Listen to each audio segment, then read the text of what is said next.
Nora Mason stood trembling at the door of room 201, clutching a clipboard to her chest and taking a deep breath. A group of boys spinning basketballs walked past her, whistling frivolously. "Hey there, little underclassmen." Her hands were damp with cold sweat from nerves as she pushed open the door to find only a few people left in the after-school classroom. A boy and a girl were arguing, with the girl impatiently tugging at the boy in front of her, demanding, "Alex, get down here right now." The boy named Alex was sitting on the windowsill, a broom tucked under one arm, looking down at his handheld game. He let out a teasing laugh. "Lily, my dear classmate, if you pull me down and I crash into you, who's the one throwing themselves into whose arms?" Nora looked up and happened to catch sight of his face. The sunlight fell across his features, illuminating his dazzling, golden good looks. His sandy blonde hair grew past his ears. He wasn't wearing his school uniform, and he had an earring in. Nora couldn't take it all in. The guy had broken the school dress code from head to toe, which honestly must have taken some real effort.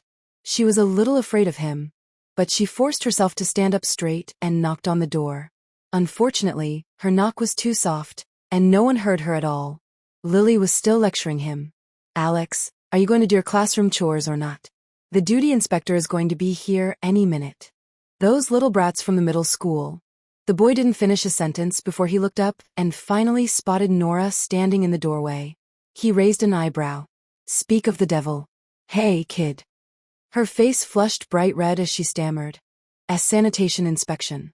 Westfield Academy was a Canadian private school known for sending its students to top universities abroad, and it had an unusual rule. Every week, the honor committee designated one class to be responsible for inspecting and grading the cleanliness of the school's public areas. If a class's score fell below the standard, their extracurricular activity time for the month would be cut accordingly. Nora was your classic bookworm with zero athletic ability. She couldn't even run 100 meters, so she was relegated to doing the grading.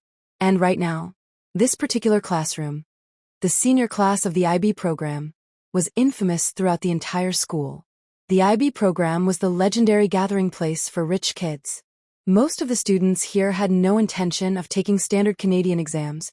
They just wanted to coast through graduation, get a shiny degree from an Ivy League school, and come back to inherit their family businesses. They were arrogant, reckless, and totally out of control, to the point where even the teachers couldn't manage them. So when people heard she was responsible for inspecting the IB floor, everyone cast her looks of profound sympathy. The boy sitting on the windowsill gave her a half-smile, eyeing her up and down. "Come here, kid." She kept her head down and approached him meekly, but right before she reached him, she tripped over a chair in the aisle and pitched forward toward the ground. Her heart dropped as she thought, "I'm dead." In that split second, a pair of hands reached out and yanked her hard, catching her. By the time she gathered her wits, she looked up to see a pair of eyes gazing down at her with that same teasing half-smile. Those eyes always seemed to hide a secret joke that no one else knew, making him impossible to resist, and right now, he was holding her tight against his chest. Alex looked absolutely delighted. "Oh, so this is what it actually means to throw yourself into someone's arms." She was so mortified, she wanted the ground to swallow her whole. He burst out laughing, let go of her, and slid the clipboard right out of her arms, raising an eyebrow at her. "One piece of trash is a half-point deduction. Out of a total of 10 points, she mumbled. "Your classroom has so much trash that you've already maxed out the deductions." He nodded in complete agreement, patted her shoulder, and handed her the broom he'd been holding under his arm, gesturing with his chin. "Be a good kid and catch." She blankly grabbed the broom, staring at him in confusion. He placed both hands on her shoulders and spun her around 180 degrees like a wind-up toy. "Kid, you see the paper scraps over there?" Moving stiffly, she walked over and silently swept the entire classroom. Half an hour later, having emptied the trash, she walked back over to him. He surveyed the room, let out an appreciative whistle, and said with a smile, "Not bad at all, kid. Now look, is there any trash left?" She woodenly shook her head. "Exactly," he said, his eyes crinkling as he smiled. "If there isn't any, why do we need a deduction?" As he spoke, he turned sideways, grabbed a pen off the podium, and placed it firmly and deliberately into her palm. She thought about it for a second, decided he made a very fair point, and dutifully crossed out the -10. From the sidelines, Lily watched in exasperation. "Stop bullying the poor kid." He raised his eyebrows. "Oh, tell her, kid. Did I bully you?" She shook her head in complete innocence. He shot Lily a triumphant grimace, and she responded by kicking him, the two of them instantly devolving into playful roughhousing. Nora lowered her eyes, turned around, and left the room. The next day, she found herself standing at the door of room 201 again with her clipboard, obsessively smoothing out the wrinkles in her school uniform. He was sitting on the windowsill exactly like the day before, crooking a finger at her. "Hey, kid. You're early today." She walked up to him and silently took the broom from his hands. Lily happened to walk in with 2 takeout coffees just in time to see this, and she promptly whacked him on the head with a cup. "All you know how to do is bully the younger kids."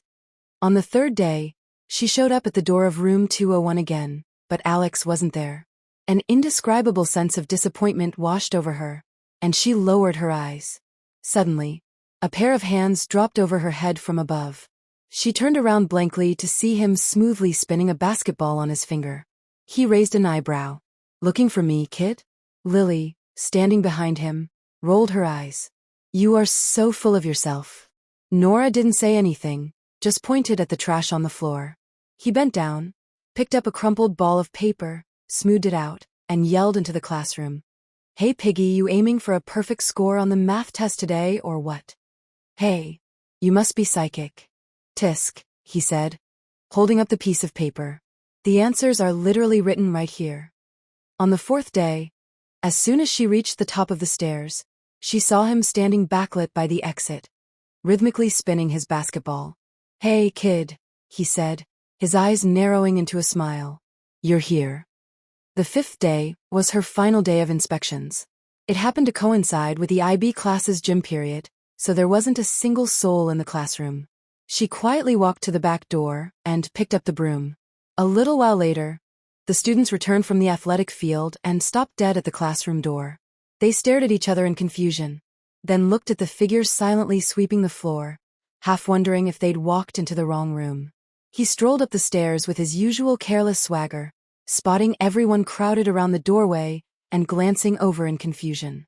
The crowd started teasing him. "Alex, your little friend is looking for you." He nearly did a spit take with his Coke. "Coming through." He held up his soda, and the crowd automatically parted to let him pass. He cleared his throat and walked up to her. She was so focused on sweeping with her head down that she walked right into his chest. She rubbed her cheek and looked up, meeting those teasing eyes. "You're not going to let me dock points anyway," she mumbled in explanation. He laughed so hard he doubled over, putting a hand over his eyes as he chuckled. His fingers were pale and long, and for a moment, she couldn't tear her gaze away. "You are absolutely hilarious," he said. He leaned down again, bringing his eyes level with hers. "What's your name, kid?" "Nora." "Oh," he said, his eyes crinkling. "Nora. That's a really nice name, like a quiet beam of light." Summoning the greatest courage she had ever mustered in her life, she asked, "What about you?" Even though she had known it all along. He smiled, his eyes curving happily. "Alex Russell. But you can just call me Alex." Many years later, she was studying abroad alone. A fierce snowstorm was raging, and as she walked by herself through the freezing, snow-covered landscape, her mind suddenly drifted back to that sun-drenched evening when he smiled and told her she could call him Alex. It came suddenly like a dream, and vanished just as fast, leaving like the morning sky, nowhere to be found. After inspection week ended, Nora went back to her stagnant, completely unremarkable life. She dedicated all her time to the math Olympiad team, always keeping strictly to herself. Most of the time, she was incredibly lonely. Sometimes she'd watch girls her own age idly flipping through fashion magazines instead of studying. She would hover around them, gathering the courage to say hello, but they would just nod coldly before turning back to their animated conversations. "She doesn't know anything about this stuff. Just stick to your studying, that's all you need to do." That was until one morning when menstrual cramps made her leave the house 10 minutes later than usual. She unexpectedly ran into Alex and Lily at the small diner across the street from the school gates. Lily was the one who greeted her first. "Hey, little underclassman. Come sit over here." She sat down next to Alex, keeping her head down as she quietly drank her soup. He picked up the bacon from his plate, broke it into small pieces, and pushed it in front of her. "Eat up, kid, or you'll never grow taller." Then came blueberry pancakes, scrambled eggs, and toast, piling up into a mountain on her plate. She turned to look at him with a miserable expression, only to see him raise an eyebrow. "Is there anything else you want?" She shook her head and buried her face in her plate, eating every last bite out of a strict principle against wasting food. From that day on, she started lingering by her front door for an extra 10 minutes before leaving for school. As a result, Lily would excitedly call out to her every single day. "Oh, hey there. What a coincidence. Running into you again." She ended up eating breakfast with them for an entire month, effectively tripling her appetite. Every morning, she would keep her head down and quietly munch on her pancakes, her ears perked up to listen to him and Lily chat. Whenever she didn't understand something, she would timidly raise her hand to ask a question. Over time, she actually found herself able to chime in with a comment or two when the girls in her class were talking. She had put on a little weight, but her energy had noticeably improved. Even the boys sitting in front of her turned around to stare at her face. "Nora, I think you've gotten prettier. You smile more than you used to too." As luck would have it, he said it far too loudly, and the entire class heard him. After school, everyone started egging them on, pushing her toward the boy and teasing her mercilessly. Suddenly, a cheerful female voice chimed in. "Hey little underclassman, who are you going to be a girlfriend to?" Nora turned around to see Alex and Lily standing in the doorway. Lily smiled and pointed at the duty armband on her sleeve, and Nora did the mental math. It was indeed the seniors' turn to do inspections. Feeling like a child caught doing something wrong, she snuck a glance at him.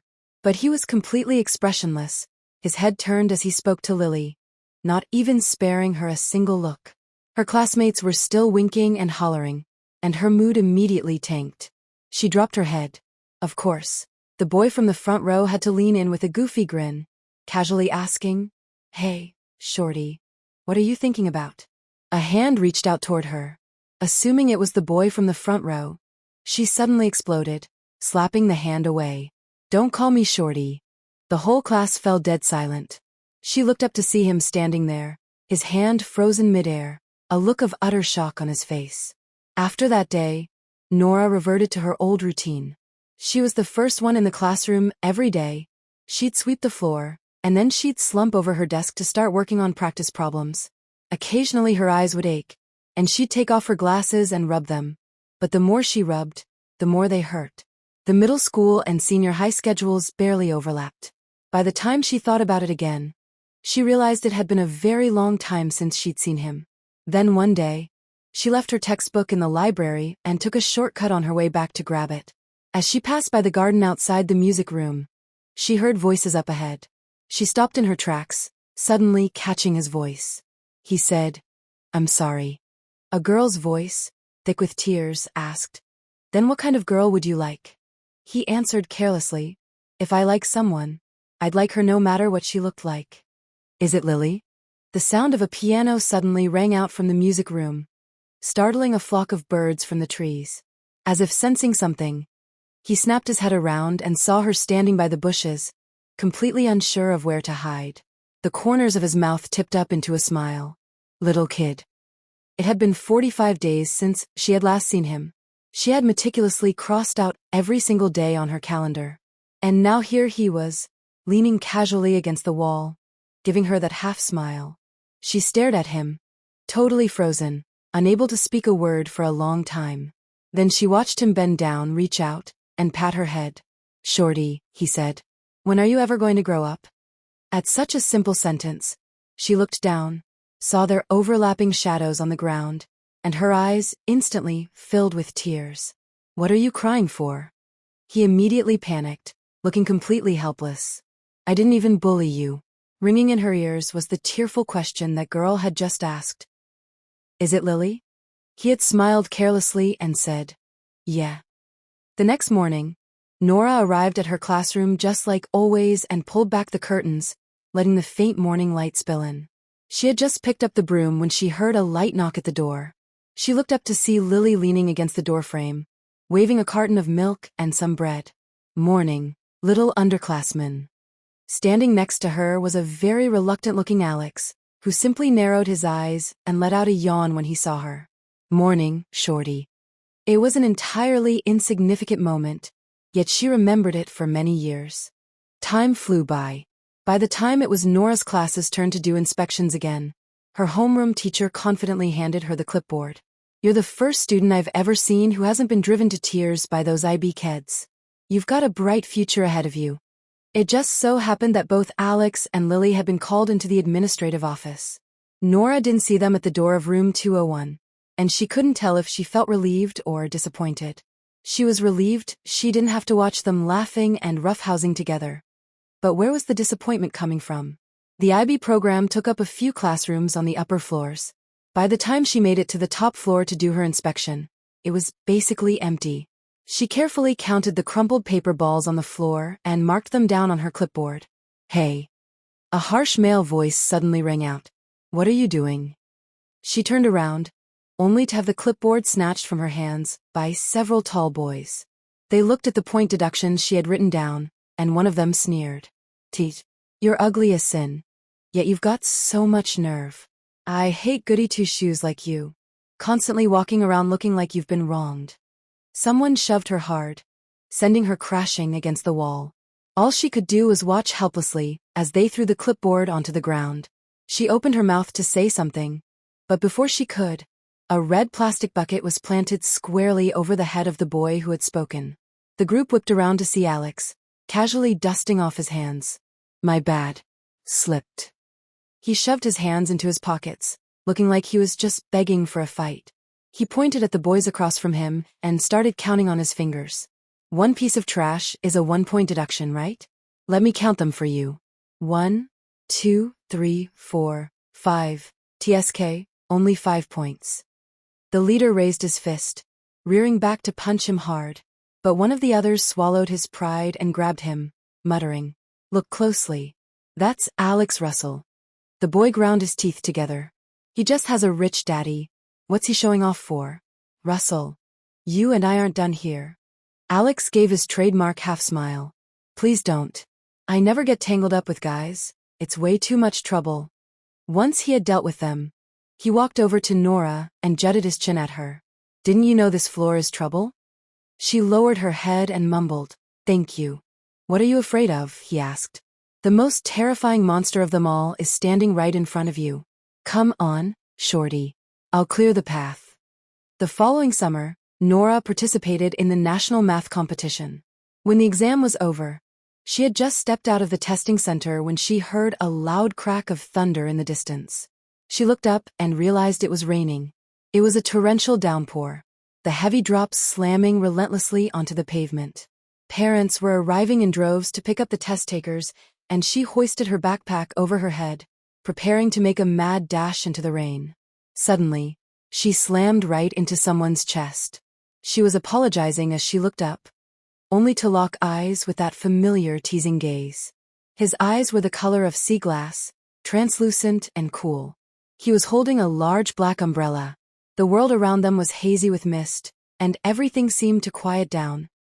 Even the sound of the rain faded into the background, leaving only his voice calling her, Shorty. She walked beside him, cars speeding past them on the wet road. Is there anywhere you want to go? He asked. She shook her head, met his eyes, and then quickly nodded. Yes. Actually, yes. Her eyes darted around frantically before she managed to spot a poster for an aquarium taped to the window of a nearby convenience store. She walked over to the poster and asked timidly, Can I go see the jellyfish? He smiled, his eyes curving. Sure. Because of the rain, the aquarium was pitifully empty. They bought their tickets and walked in, and the jellyfish exhibit was right there, the closest one to the entrance. They were just a step or two away when his phone suddenly rang. She turned to see him answer it. Hello, Miss Lily. In that moment, she felt a sudden premonition. Standing just a few steps away from the jellyfish, she looked forward, then looked back at him, who had come to a halt. After hanging up, he looked at her apologetically. I'm sorry. Lily is sick and throwing a tantrum. I have to go bring her medicine. She nodded and looked up at the clearing sky. Look. The rain stopped. He walked back a couple of steps, suddenly remembered something, and turned around with a smile. Do you want to come with me? Lily really likes you. Seeing you would probably make her happy. Nora had always known that Lily and Alex grew up together, but it wasn't until she was actually inside Lily's house that she truly realized what growing up together meant. It meant that for the past 17 years, they'd been together every single step of the way. Lily's bedroom had an entire wall covered in photos, and she looked at them one by one. She saw a 6 or 7-year-old Alex standing in Disneyland, impatiently sticking out his tongue. She saw him playing the piano at Lily's 12th birthday party. She saw them at 15 or 16, standing under the blazing sun in matching basketball jerseys, throwing up peace signs at the camera. It was an incredibly cruel thing, to be forced to helplessly witness someone's past, to look at all those years you were never a part of, and see exactly how he had spent them with someone else. He was standing off to the side, bickering with Lily, arguing about everything from their past medical histories to hilarious stories about wetting the bed at age 3. Standing there, she realized with crystal clarity that she was nothing more than an outsider. He was only nice to her because Lily liked her. Lily was the one who dragged her around every day. Lily was the one who brought her breakfast in the classroom. And Lily was the one who bought her a pretty bracelet while they were out shopping. She was simply a little sister figure loved by the Lily that he loved. Lily smiled and called out to her, "Little underclassman. What are you thinking about?" Nora turned back to see the two of them sitting together, and then noticed a thick SAT prep book resting on the nightstand. Only then did she remember that they were IB students. One day, they were going to leave. Once senior year started, even someone as slack as Alex became extremely busy. When they met up at the diner every morning, she would eat her piping hot breakfast and listen to him and Lily talk about SAT scores, application essays, and early decision deadlines. She couldn't get a single word in edgewise. The following April, the school bulletin board was plastered with the college acceptances for the IB program. She didn't need them to tell her. She had already seen it. At a university on the East Coast of the United States, his and Lily's names were printed tightly side by side. On the day they left, she woke up at the crack of dawn. Carrying the flowers she had bought the night before and kept in a vase, she took the earliest airport express train to see them off. She sat in a chair in the terminal, staring fixedly at the line of people going through security. She waited and waited for a very long time, her head bobbing lower and lower until she unknowingly fell asleep. Sitting there in the bustling airport, she had a dream. In the dream, he was wearing a white short-sleeved shirt. He picked a flower and mischievously placed it on top of her head. He said, "Shorty, drink lots of milk. When I come back, I'll take you to the aquarium again." She hadn't even had time to grow up, yet he was already leaving. When she was suddenly startled awake by people talking next to her, she looked up and realized it was already 7 o'clock in the evening. She waited until the very last airport express train, but she never saw him. They must have missed each other at some point. She hadn't seen him, and he hadn't seen her. Heartbroken, she looked down at the flowers in her hands and suddenly felt they were terribly tacky. This kind of old-fashioned send-off hadn't been popular for a long time anyway. After a moment of thought, she left the flowers on the seat in the waiting area. "I'll wait until next time," she thought. "I'll wait until he comes back."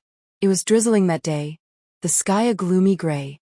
A strong gust of wind blew past, knocking the street signs sideways. She sat alone in the very last row of the airport express, leaning against the window, staring blankly at the sky as a plane bound for an unknown destination disappeared into the clouds. She decided that she had already said her goodbyes to him in her dream.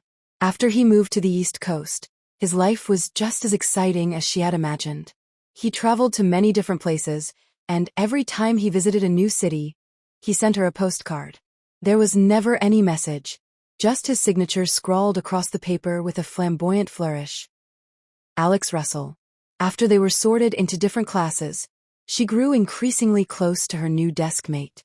Whenever her desk mate passed by the mailroom, she would grab Nora's letters and tease her with a grin. "Little Nora, it's from your Alex." She would correct her with total seriousness. "His name is Alex Russell, yes, but he's not my Alex." Every time one of his postcards arrived, it was always accompanied by a gift from Lily. Lily understood her well and never sent anything too expensive, just small trinkets like refrigerator magnets or maps, where the postage cost far more than the items themselves. She would occasionally lean against the railing, staring out at the distant sky and secretly imagining their lives in that foreign land. Did they still argue? Did they miss the little diner by the school gates? Were there still a lot of girls who had a crush on him? Whenever Lily got sick, he probably still rushed right to her side. Had they gone to the aquarium? Had they run into any danger? Were their studies going well? And when were you coming back? During her senior year, she placed first in the province in a competition and received an early admission offer from a top-tier university. Her heart bursting with joy, she desperately wanted to share the news with someone.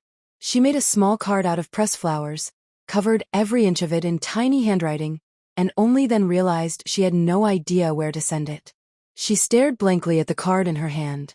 It felt as if the dried flowers, sealed behind a layer of plastic to block out the air, could somehow last forever. The next morning, she was the first to arrive at school, sweeping the classroom clean just like she always did. It was a habit that had never changed, but there was no longer anyone leaning carelessly in the doorway, holding up a fresh, hot breakfast and calling her Shorty. She tracked down her teacher and turned down the early admission offer. Her teacher nodded in understanding. I agree with your decision. As long as you keep up your grades, you'll have no problem getting into McGill or the University of Toronto. No, sir, she said softly. I want to go to the United States. The postcards kept arriving just as they always had, still bearing nothing but the simple signature, Alex Russell. When spring rolled around again the following year, she received an acceptance letter from a university on the west coast of the United States.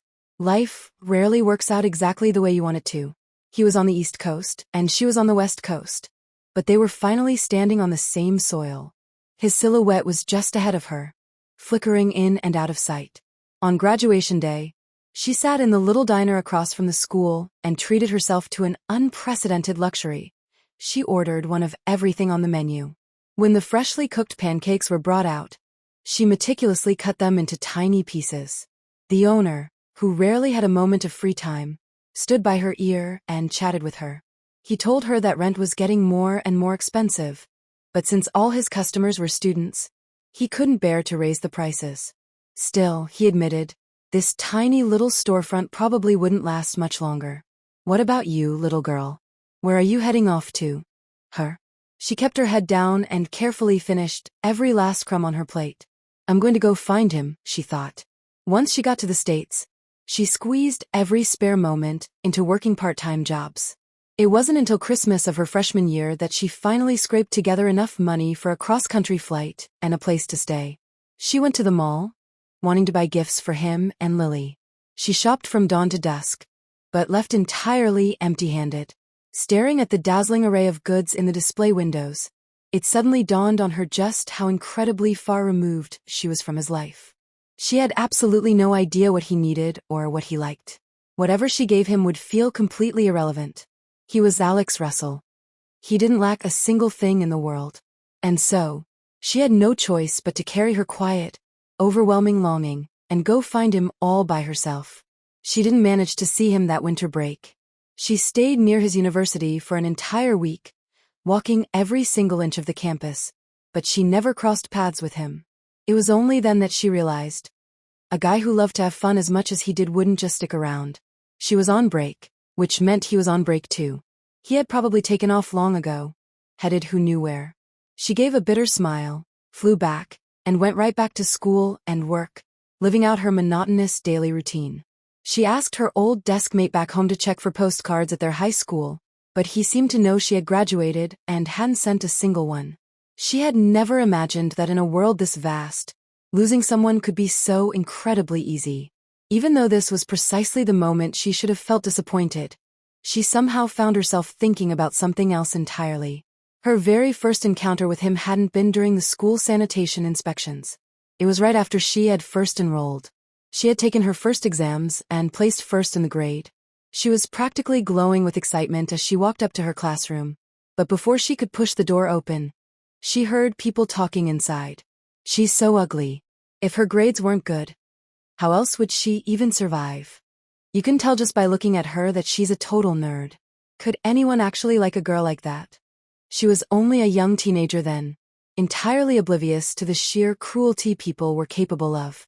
She stood quietly outside the door for a moment, then turned around, wandering aimlessly until she found herself in the small garden behind the academic building. Seeing that there was no one around, she sat down on a bench and finally allowed herself to cry softly. But she had barely let out 2 sobs when a teenage boy who had been lying on the opposite bench suddenly bolted upright. He glared at her fiercely. "Kid, what are you crying for?" She jumped in shock, completely forgetting to cry. Their eyes met. She saw a strikingly handsome face, and quickly averted her gaze, but the boy just started laughing. He said, "The flowers are blooming." She looked down to see tiny, unremarkable flowers blooming like scattered stars throughout the lush green grass. They weren't vibrant or particularly beautiful, but they bloomed entirely for themselves, and she envied them for it. So this is what a black-eyed Susan looks like, she realized. After that, she saw him around the school all the time.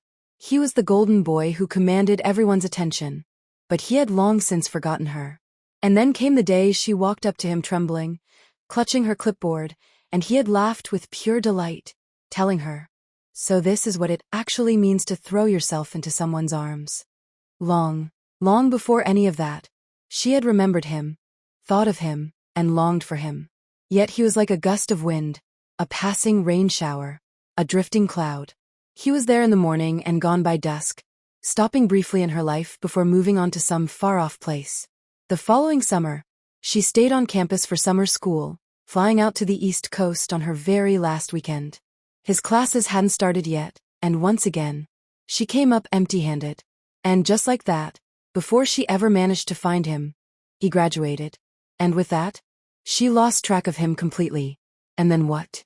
She played the role of the good girl, waited another 2 years, and graduated herself.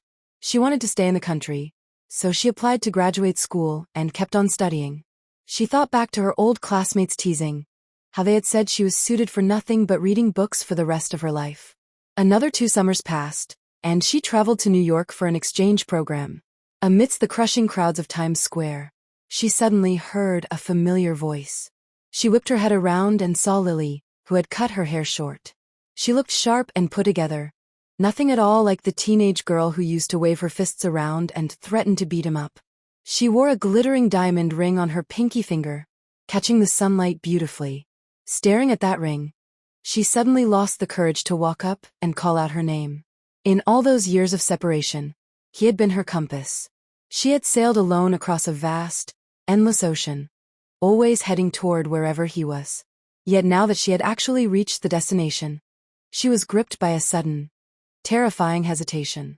She secretly followed Lily, watching her buy a coffee, go into a bookstore, and come out carrying a brown paper bag. Lily stood on the sidewalk, smiling down at her phone, when it suddenly started to rain. Nora pulled an umbrella from her bag, steeled her resolve, walked up to her, and spoke through the heavy rain. "Lily." Lily looked up in surprise, her smile freezing instantly. She stared at Nora in absolute shock, and it was a long time before she finally managed to force a smile. "Little underclassman," she said. "You've grown up so much." She followed Lily back to her apartment. It was an expensive studio inside a high-rise building, but there were pitifully few personal belongings inside. Her mind flashed back to that summer all those years ago when she had gone to Lily's house with him. Back then, Lily's bedroom had been a total mess, overflowing with the kinds of things a teenage girl loved. So many years had passed. Holding the tea Lily had brewed for her, the 2 girls sat facing each other. "Let me tell you a story," Lily said suddenly. It was a story from many years ago. A rebellious, troublemaking boy fell for an honors student underclassman. After running wild for years, he felt nervous and shy for the very first time. He didn't even dare to speak to her, and instead threw awkward, confused tantrums. "So I had to take on the heavy responsibility," Lily said, smiling and pointing at herself. "Dragging you into our group, making sure you came along when we went shopping on the weekends. It was all his doing, honestly. Seeing you upset made him lie on his desk every day, radiating absolute misery." It was a story that should have made her happy, but her heart felt incredibly heavy. She thought for a second and said, "Don't joke around. I ran into him in the garden once. A girl was confessing to him, and she asked if he liked you. He said yes." Lily kept smiling. Growing up, were there ever a shortage of girls who liked Alex? He constantly used me as a shield. That time, he didn't know you were there. Afterwards, he felt so bad about it that he found out you were competing in the math Olympiad and went specifically to wait outside the testing center for you. I'm sorry though. My phone call ended up ruining everything. For some reason, she still felt like something was missing. Something crucial. She lowered her head and asked softly, "Why are you telling me all this?" Lily looked her in the eyes, then quickly looked away. She opened a drawer and pulled out a piece of paper. It was a news clipping from an old newspaper. It was an article about a flight bound for the United States that had crashed in the summer 8 years ago. He wasn't on the same flight as me. He heard the aquarium was closing down later that year, right before we were supposed to leave for the States. He pushed his flight back a day. He said he was going to go find you. Her ears started ringing violently. Unable to comprehend, she blinked. "I don't understand what you're saying." Lily paused, picked up a pen from the desk, and fluidly scrawled a name across a blank sheet of paper. Alex Russell. The handwriting was completely identical. "All these years, those postcards they sent you, I wrote them." In an instant, her entire world shattered into pieces. After getting her master's degree, Nora returned to her high school to teach. Some of her relatives made bitter comments, saying she had left with such fanfare to attend a prestigious university, only to end up right back in her hometown working as a low-paid teacher. Her parents gave her the cold shoulder for over half a year, but ultimately couldn't outlast her stubbornness, and started trying to set her up on blind dates again. There were times when she felt like a walking corpse, able to see exactly what the rest of her life would look like even while only in her 20s. Heaven or earth. Where was she ever going to find another Alex Russell? When she returned to the school, the very first class she was assigned to teach happened to be the IB students. Standing at the podium, she looked down at the students. After sweeping her gaze across the room, her eyes fell on the spot by the window. She suddenly remembered that many years ago, a boy used to sit exactly there, a broom tucked under one arm, looking down at his handheld game. "School rule number 1. She heard her own voice say. "No gaming devices allowed." Sandy blonde hair falling past his ears, no uniform, an earring in. The boy from her memory had slowly begun to blur without her realizing it. Rule number 2, no dyed hair. Rule number 3, boys' hair cannot grow past their ears. Rule number 4, school uniforms must be worn. Rule number 5, no jewelry. Suddenly, the 16 or 17-year-old Alex looked up and smiled, mouthing words as if trying to tell her something. The sunlight fell across his face, a dazzling, golden handsome. "And the final rule," she said, her eyes shining with tears and her voice choking up. "Remember to be grateful for every encounter. And when you say goodbye, make sure you mean it. Make sure you do it right." Perhaps she had simply been too young, because back then, she hadn't understood what goodbyes really meant. She hadn't understood the weight of a "take care," an apology, and a boy riding a bicycle, brushing past her like the wind as he jammed his hat onto her head and laughed, calling out, "Shorty, drink lots of milk so you can hurry up and grow." The phantom by the window slowly vanished, his voice scattering beneath the heavy clouds. It took her many years to realize that what he had been mouthing was, "I'll be waiting for you in the future." One day after the semester started, it was the IB students' turn to do sanitation inspections. She assigned tasks to the different groups according to their student numbers. As she was leaving the academic building, a little girl chased after her. With a bright red face, the girl shifted awkwardly and asked, "Ms. Mason, can I go inspect the classrooms too?" "Why?" The girl blushed deeply, stammering out excuses about it being too hot outside, but failing to give any real reason. Nora picked up the attendance roster and spotted a boy's name in the inspection group. She'd heard he and this girl had grown up together, and they constantly bickered whenever they saw each other. Suddenly, a gust of wind blew past, sending the leaves from the trees by the road fluttering to the ground. The student standing next to her looked confused. "Ms. Mason, what are you looking at?" She tried desperately to smile, only to find that she couldn't muster one no matter how hard she tried. After a long silence, she simply let her tears fall. It had somehow been 10 whole years since she had last seen him. From now on, the life she lived without him would only grow longer and longer than the time they had actually spent together. That boy who chased the wind, that boy whose eyes curved whenever he smiled, she would have vastly preferred it if he had just fallen in love with someone else and lived a happy life in some quiet corner of the world. Even if they never saw each other again, as long as she could think of him, she would have gritted her teeth and kept going. Many years ago, she said, there was a garden here. In the summer, it would be completely covered in flowers. The student beside her flushed red and whispered, I know. Stunned, Nora quietly looked at the little girl. It was as if she was looking right through that tiny frame and seeing herself from all those years ago. Back then, he had said, little kid, if you talk bad about people in the middle of the night, be careful of ghosts knocking on your door. But for all these years, she had spoken his name day and night, yet he had never once visited her in her dreams. She was no longer a little kid. She had already grown past the age he had been when he left. Flowers bloomed and withered. Summers came and went. The aquarium they had promised to visit together had long since shut down. The jellyfish had never made it back to the ocean. Rumor had it that they had all died. Her youth was finally coming to an end. And then what? Then she had no choice but to slowly grow old. New boys and girls were growing up, living out the same stories that happened every single day. Meeting, falling in love, and parting ways. The words they couldn't bring themselves to say were pushed down deep into their hearts, tucked away under the illusion that there was still plenty of time, that there was still a tomorrow, just waiting for that perfect day to arrive. In this fleeting, chaotic world, it seemed like every story was exactly the same. It seemed like every piece of heartbreak would eventually dissipate like a wisp of smoke. On that sun-drenched summer afternoon, he had smiled, reached out, patted her on the head, and said, my name is Alex Russell. It came suddenly like a dream, and vanished just as fast, leaving like the morning sky, nowhere to be found. Morning sky, Alex.